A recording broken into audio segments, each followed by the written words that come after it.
यहाँ गांदरबल से मुतल्लिक यहाँ 10 नुकाती का जो प्रोग्राम है, जो हमारा मैनिफेस्टो है, उसको हम जारी करने जा रहे हैं कि एज एमएलए अगर अल्लाह ने मौका दिया, हम क्या करने जा रहे हैं गांदरबल में अगले 5 सालों में। तो उसमें हमने ये नहीं कहा है कि हम दिल्ली से क्या मांगेंगे और जम्मू कश्मीर सरकार से क्या मांगेंगे। हमारा यही है कि हम अपने वसाइल को बरोई कार ला के हम क्या गांदरबल के लिए कर सकते हैं। पहला जो बेरोजगारी का मसला है, उस पर हमारा फोकस है कि हम अगले 3 सालों में यहाँ 30,000 जॉब्स क्रिएट करेंगे।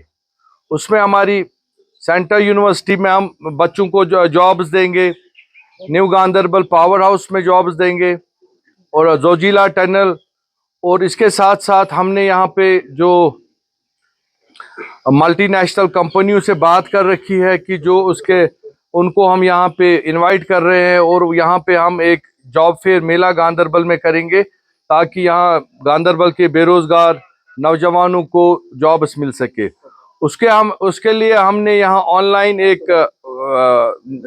हमारी एक पोर्टल रहेगा, जो वेबसाइट रहेगी, जिसपे गांदरबल का हर एक यूथ जो पढ़ा लिखा है, मेल फीमेल, अपने रिज्यूम्स वो डाल सकते हैं। उनके लिए हम कोशिश करेंगे तो उस पर जॉब्स उनको पा सके, या कोई बाहर भी अगर जाना चाहिए अरब कंट्रीज या गल्फ कंट्रीज में, तो उसके लिए भी हमने उनके लिए बाहर कई लोगों से बात कर रखी है, जहां पे हम उनको फैसिलिटेट करेंगे, उनको अच्छे से जॉब्स वहाँ मिले। वो जो उनके साथ जो नाइंसाफियाँ होती है, वहाँ फ्रॉड ज़्यादा होता है, जो एजेंट्स के थ्रू जाते हैं वहाँ पे फिर उनको परेशानी होती है। हम एक उनके साथ शफाफ तरीके से उनके लिए जॉब्स प्रोवाइड करेंगे। तो कुल मिला के इंशाल्लाह हमारे मैनिफेस्टो में सारा कुछ वो है, लिखा है कि कैसे क्या करेंगे हम।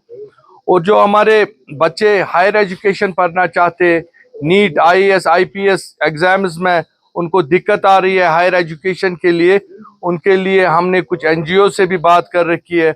हम भी अपने तरीके से उनको स्पॉन्सर करेंगे। उनके लिए हमने स्कॉलरशिप का बंदोबस्त कर लिया है ताकि उनको स्कॉलरशिप हम दे सके, ताकि उनके स्टडीज में उनके साथ कोई प्रॉब्लम ना हो पाए।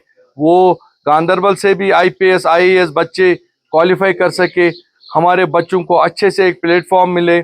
और जो कोचिंग का मसला है, जो ह्यूज अमाउंट यहाँ के पेरेंट्स को देना पड़ता है, और जो गरीब बच्चे होंगे उनको हम विंटर कोचिंग, अब तो विंटर नहीं है, जब भी वो छुट्टियां पड़ेगी उनको हम फ्री कोचिंग करवाएंगे।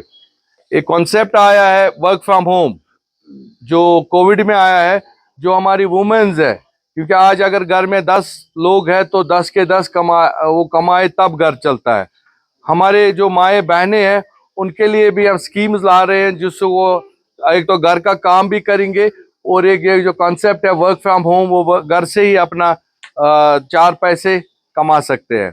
तो इसलिए हमने कोशिश की है कि जो बेरोजगार नौजवान है उनको हम थोड़ा फैसिलिटेट कर सके, और जो हमारे बाकी डेवलपमेंटल इश्यूज है, चाहे उसमें हमारा टूरिज्म सेक्टर है, रोड वाइडनिंग है गांदरबल की, ऑलरेडी उसमें 700 करोड़ हमने बहुत मेहनत करके पांदे से लेके मनीगाम तक सैंक्शन करवाया है, जो एक 70 सालों का एक गांदरबल का एक ख्वाब था।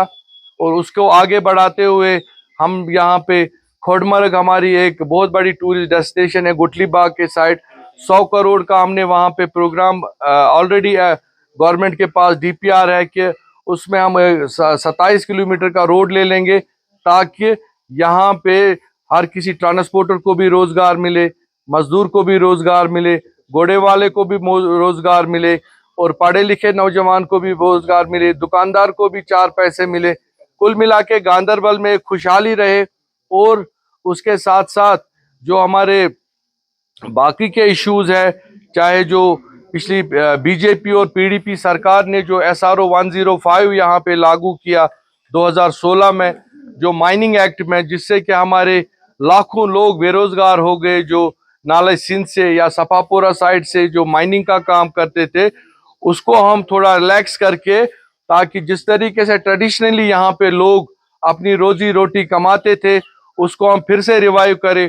उसी को हम थोड़े ट्रांसपेरेंट तरीके से, जो उसमें पीछे लूप होल्स रहे हैं, उसको हम ठीक कर सके, ताकि यहाँ ये बेरोजगारी जो है इस वक्त, जो पीडीपी बीजेपी सरकार ने पिछली बार SRO 105 माइनिंग एक्ट में लाया, उसको हम खत्म कर सके। और उसके साथ साथ हमारे यहाँ पे जजना फ्रूट मंडी है, माशाल्लाह अब यहाँ पे रोज 1-2 करोड़ का बिजनेस होता है, फ्रूट एंड वेजिटेबल मंडी। हम चाहते हैं कि जो MSP जो स्कीम है, मिनिमम सपोर्ट प्राइस, वो हर जगह हमारे गांदरबल के हॉर्टिकल्चर के लोग जो इससे वाबस्ता, उनको उससे फैसिलिटेट हुए। और फ्रूट मंडी फिर से थोड़ा स्ट्रेंथन करने की ज़रूरत है, बेसिक फैसिलिटीज़ प्रोवाइड करने की ज़रूरत है। और उसमें हम इंशाल्लाह कोशिश करेंगे कि उसको हम और ज़्यादा मजबूत बनाए। और जो हमारे जो वेटलैंड्स है, चाहे शालबुग रख है, चाहे आंसर है, खानपुरा लेक है, बाकी है, इनको हम बढ़ावा देंगे। इनमें हम फ्लोटिंग गार्डन्स बनाएंगे ताकि टूरिज्म की एक बहुत बड़ी अट्रैक्शन रहे। और जो हमारा ऑलरेडी और भी जो इसके मुतल्लिक हमारे इसमें मैनिफेस्टो में आपको ये सारी चीज़ें आप देख सकेंगे, क्या हम गांदरबल के लिए क्या क्या करने जा रहे हैं अगले 5 सालों में। और साथ साथ जो यहाँ पे इंफ्रास्ट्रक्चर तो आ गया, हॉर्टिकल टूरिज्म भी आ गया। अब जो हेल्थ सेक्टर है, ऑलरेडी हमने यहाँ पे डिस्ट्रिक्ट हॉस्पिटल कायम किया एज MLA, क्योंकि पिछली सरकारों ने सिर्फ टीन का बोर्ड ही लगाया था, लेकिन डिस्ट्रिक्ट हॉस्पिटल वो कभी था ही नहीं कागजों में।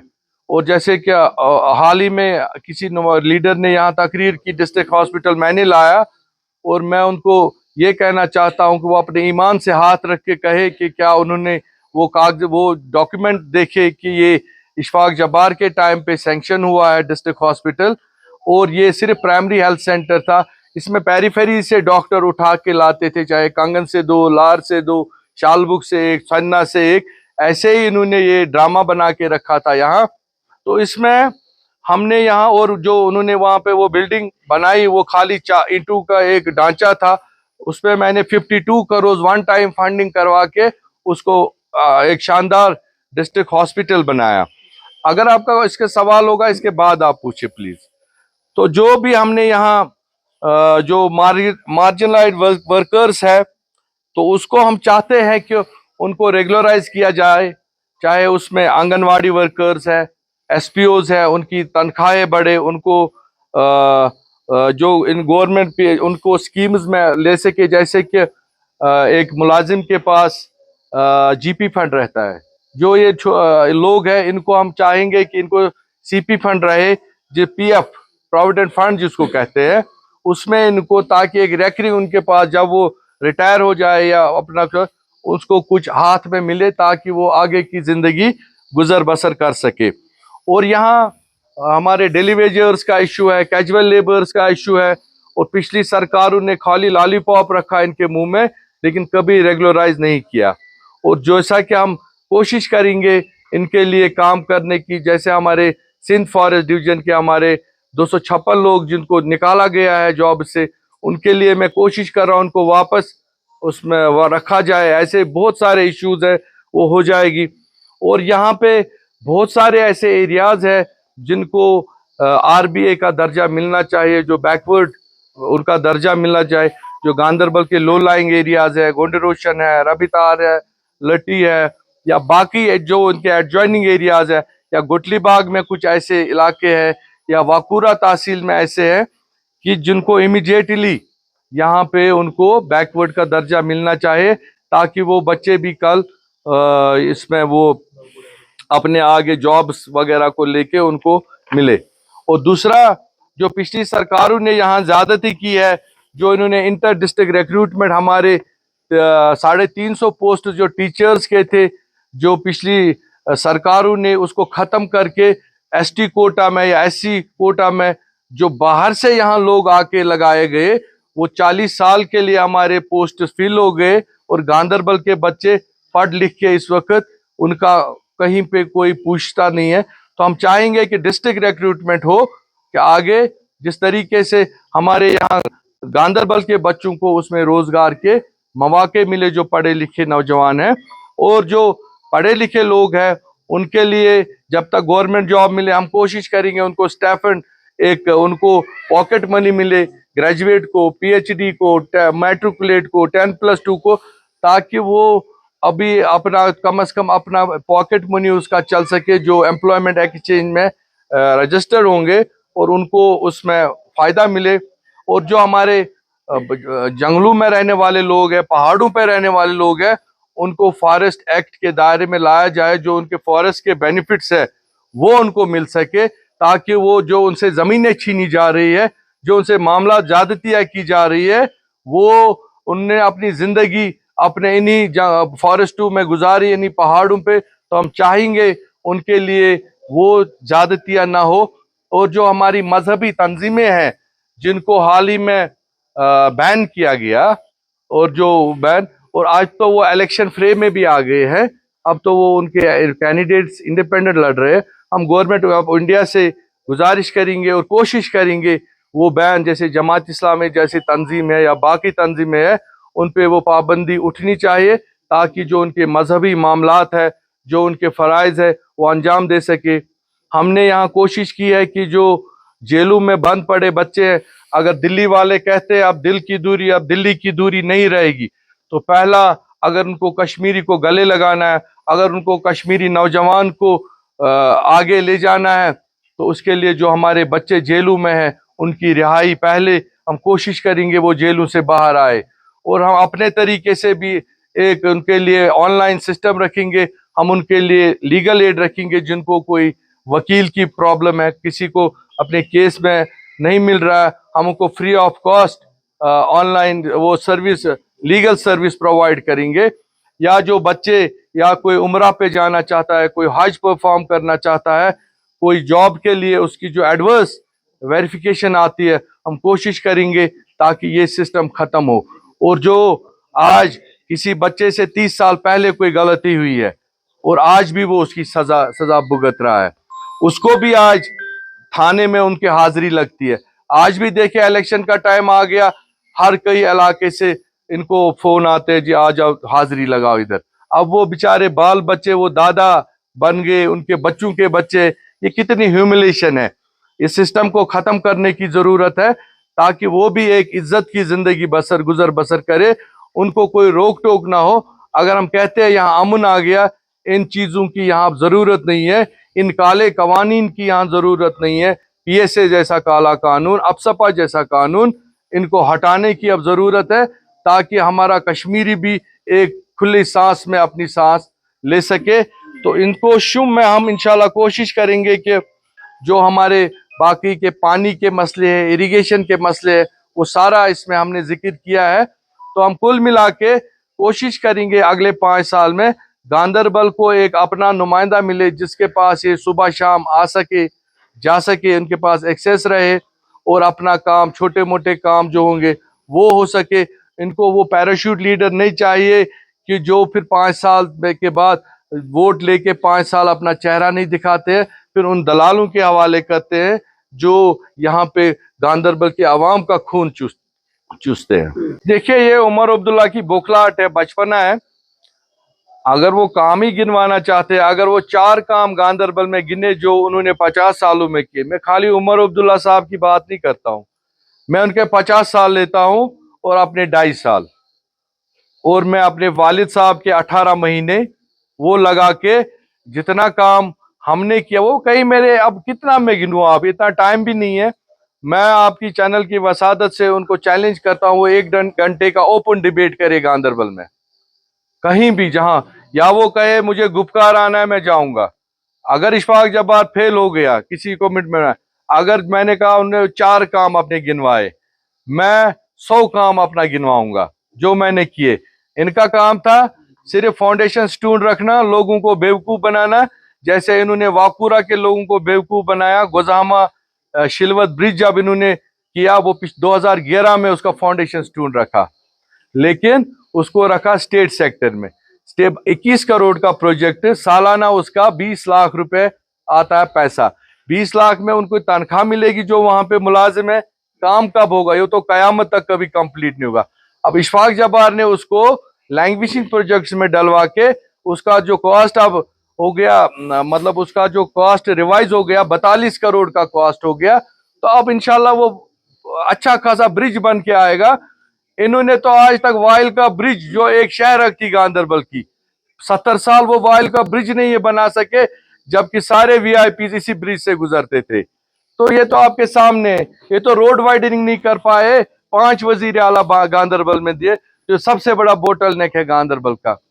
तो अब मैं कितना कहूं, ये कहीं आए तो बताए कि कोई टाइम दे, मैं आ जाऊंगा तो बात करेंगे। कि का जो वजूद है वो कहीं खत्म नहीं होता है। जो नेशनल कॉन्फ्रेंस है 98 में, उन्होंने बीजेपी के साथ हाथ मिलाया था।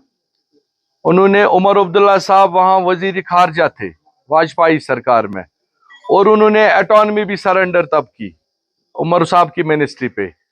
और 2014 में पीडीपी ने वोट मांगा था बीजेपी को टनल के पार रखने के लिए, तो बाद में उन्होंने 28 सीटें कश्मीर ने दी, फिर उन्होंने बीजेपी के साथ जाके हाथ मिलाया।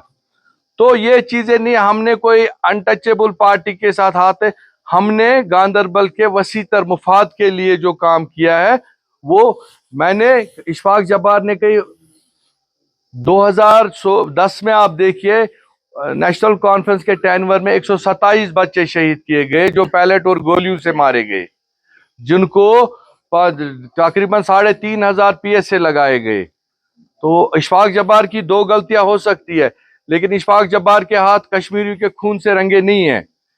हम कश्मीरियों के कातिल नहीं है। मैंने अपने वालिद को शहीद, अपने आंखों से शहीद होते हुए देखा है। मैंने उनकी मैयत को हाथ दिया है। मैंने बचपन में अपने वालिद को खोया है, जिन्होंने 12,000 लोगों को यहाँ रोजगार दिया था।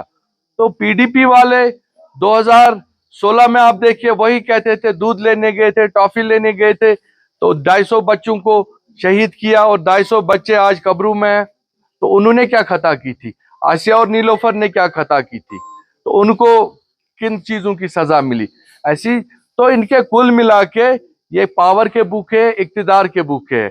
इनको चाहिए, इनको नशा हो गया कश्मीरियों के खून का। ये चाहते हैं कि कश्मीरी का खून बहता रहे, यहाँ हालात खराब होते रहे और यहाँ हमारी दुकानें चलती रहे। और 370 तो यही उड़ाने वाले लोग हैं। इन्होंने ही 44 अमेंडमेंट उसमें की थी, इन्होंने ही दिल्ली से कंप्रोमाइज किया। अगर उन्होंने कल पीएचईडी बनाया था, आज क्यों तोड़ा? पीएचईडी एक लार्जर इंटरेस्ट के लिए बनाया गया था, वो इलेक्शन लड़ने के लिए नहीं बनाया गया था। तो मैं आपसे पूछना चाहता हूं, अगर ये जॉइंटली लड़ते हैं इलेक्शन, तो बीजेपी कभी यहां जीत नहीं सकती, चाहे जम्मू रीजन में चाहे कश्मीर में। तो 5 हिस्सों में हमारा सेक्युलर वोट आज डिवाइड हो गया। क्या आपको नहीं लगता है कि ये कंप्रोमाइज है बीजेपी के साथ? क्या आपको नहीं लगता है कि इन्होंने बीजेपी को फायदा पहुंचाया? अब जो वोट हमारा पीर पंचाल में, चिनाब वैली में बट गया, तो उसका फायदा बीजेपी को नहीं मिलेगा। पीडीपी अपना वोट शेयर लेगी, एनसी अपना वोट शेयर लेगी, कांग्रेस अपना वोट शेयर लेगी, आजाद साहब अपना वोट शेयर लेंगे, तो बाकी के जो लोग हैं वो अपना, तो जो कम्युनल वोट है या जो बाकी वोट है वो सारा एक साइड में जाएगा। तो उसका फायदा किसको मिल रहा है? तो ये किसको बेवकूफ बनाना चाहते हैं? ये क्या बोलना चाहे? ये पहले इस सवाल का जवाब दे, इन्होंने पीएचडी को क्यों खत्म किया? अगर इन्होंने कश्मीरियों को एक उम्मीद दी थी गुपकार एलायंस का, तो गुपकार एलायंस आज कहां है? वो लोग कहां हैं? आज कांग्रेस और एनसी ने अलायंस किया है, तो जमीनी सतह पे तो ये आपस में लड़ रहे। इन्होंने अपने प्रॉक्सी कैंडिडेट उतारे, ये कहते हैं हम फ्रेंडली लड़ रहे। तो ये तो कोई कॉमन मिनिमम एजेंडा प्रोग्राम बनाया इन्होंने कि कांग्रेस ये कहती है अगर हम पावर में आए तो हम 370 वापस देंगे? नहीं कहती है। ये सब धोखा है।